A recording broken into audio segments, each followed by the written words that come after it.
have the barker come up.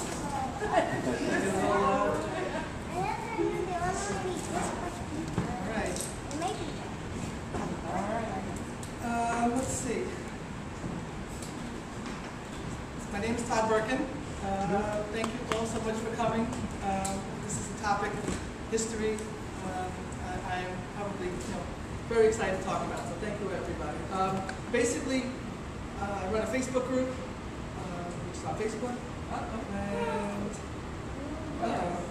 There you go. Maybe you wanted to sleep on. Which is basically, I started about a year ago. We're putting up a lot of old photos of the Queens and Nassau I started out. Basically, the tagline was, I've been living my whole life in the past. This used to be that, this used to be this, and now I've been more or less living it out in the present on Facebook. I've got some mystery photos I've been putting up at the Facebook group, and I feel like since it's only been about a year that I've been doing the photos, that I've been at this is my way of showing a big race that I've been in. So I put up an old race photo. It's also a mystery photo. Like I said, I've put a few up during the week, see if anyone can figure out what these are. No one got this one. A few of the photos I put up during the week, people have figured out what they are. No one's figured out this one. But do you know what it is? I better. Okay. I don't know. Okay. Is it a Grand Prix? It's a race. It's I don't know why it's going into the. They just keep moving the mouse or something. Yeah. Let's go. It's a race that was the first Long Island race. 1900 went from Springfield to Babylon and back along Merrick Road. The guy A.L. Riker, if you assume that's him with the cap on, in his electric car. And he had an electric car company, so of course brings up jokes about, he was maybe 100 years ahead of his time. Now that you're trying to come up with electric cars, we don't listen to him. No one listened to him at the time. His company went out of business about 2 years later. Okay, quick background before I get into the details of how to get here. Basically, I lived on Long Island, grew up in Queens, but basically traveled. More of my visiting was off into Nassau and Suffolk. And then after 35 years, I moved up to Connecticut, where I live now. And Mark Zuckerberg, the reason I mentioned him is because he creates Facebook. He spent the first 17 years of his life in Westchester and also moved up to Connecticut. So that's a little approximate grid. We're probably going across at the same time. This is what Facebook looked like about 6 years ago, originally. I'm always looking at things in the past, so here's what Facebook looks like. This is what I look like around the same time. And lurking in the shadows, eventually to find me and discover me, is Mark over there at ConeyOnline.com. Okay, so real fast, how this comes together is Mark joins Facebook in fall of 06. The 100th million user joins Facebook in August of 08. I finally catch on and realize it's a good thing, but I don't exactly know what to do with it. I'm like, hey, this is great, what do I do? So there's a lot of nostalgic groups on Facebook. It's a great place to reminisce. So I started creating Facebook groups for Pergament, which is a whole home center on Long Island, restaurants. Couldn't figure out what to do. I wanted to make one for the Bennigans in my neighborhood, which was in Great Neck. But that was taken. So I was out of ideas. Luckily, I was out of ideas because I went thinking, gee, I got no place else to make a Facebook group for. Let me make one for everything I can't think of. And that's the group I'm now basically got about 7,000 people joining with old photos. So I make the group, and the first thing I start doing is putting up current photos. I haven't discovered there were old photos that you can find yet. So I started putting up just current photos of old places. This is a more popular movie theaters in Flushing, Queens area. Originally it looked like this.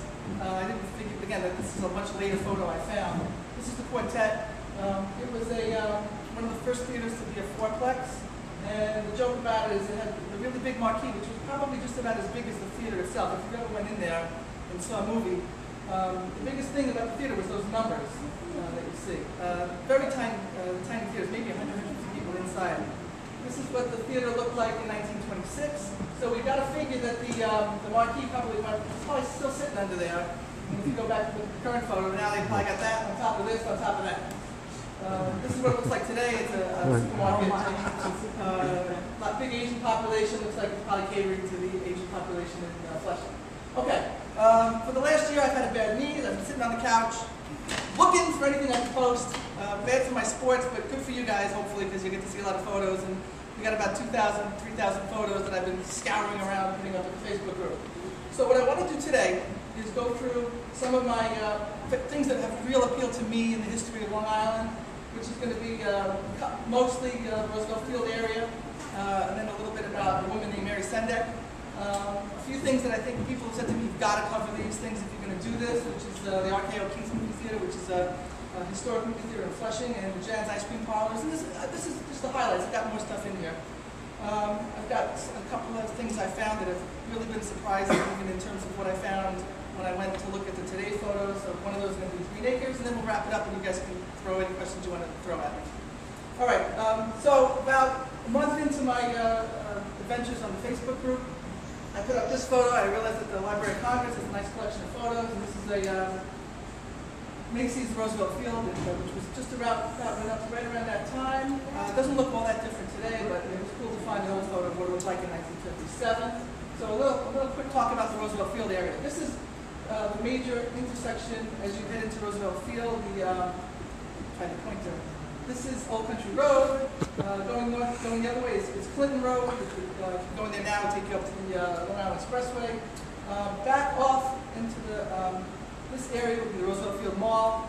And let's go back and take a look at what this looks like in 1951. So the mall would have been in the prior photo up here is now going back in time, Roosevelt Field Airport. And the whole area at this time basically revolves around the airport. There's no mall. There's the racetrack. This is a panned out shot. This is Roosevelt Raceway. It was originally built in 1940. There was a new grandstand that went up in 57, which was much nicer.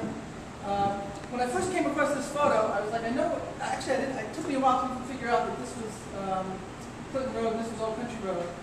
And then I couldn't figure out what that was. It took me a while. It's the Meadowbrook Polo Club. So it's 3 polo fields. Now, the Meadowbrook Polo Club, found out, goes back to being the Meadowbrook Hunting Club. They used to hunt foxes. And they ran out of foxes to hunt. They needed something else to do. Very wealthy people, like to do wealthy things, so they created the Polo Club. So that's their field over there. Let's see. This is an earlier shot of the same area. Roosevelt Raceway hasn't been built yet. It's hard to see on the shot, but this is the same polo fields. And the intersection that we've gone back a little bit further in time is now even smaller than it was in the 1951 shot. I think there's one gas station over here. That's where, if anyone goes here, it's now the Clark Place Diner. Let's see. Roosevelt Field Airport, famous for a lot of aviation, including where Charles Lindbergh made his transatlantic flight, where he took off from. Someone at the Facebook group was like, did he land there? I was like, no, he didn't land at an airport. He landed in a wine field somewhere in France. So in 1956, basically the airport and a lot of malls in Long Island were turned over into malls. But the most famous one would probably be Roosevelt Field. It's the original signage as you walk in. I think that's supposed to be a balloon. That's the same, another shot of Macy's.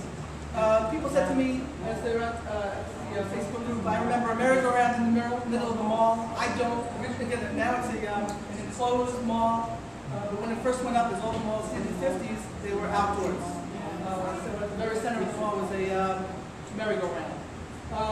The mall, which of course now, if you think about it, is a famous mall, one of the most successful malls in the country, but going back and looking at the history of it, it actually struggled for a long time. The actual original builder of it was William Seckendorf. He defaulted on the mall, couldn't pay the mortgage for it. Couldn't get enough people to come. And part of the reason for that is if you look back at the early shots of the aerials, there's no one there. Long Island was being populated at the time, there weren't enough people to come, and it was really still very based on the small town population that Long Island had at the time. So here's what it looks like today. Very successful. This is another mystery photo, and another reason, this is obviously on Long Island, and the reason I put it here is because one of the problems that, and one of the things that made it difficult for the mall to succeed was you couldn't really get there very well. This is a shot, I don't know if anyone wants to take a guess. But this is what I can read what it says. Oh, no, well, if you read what it says, then I can't, I'll stand in front of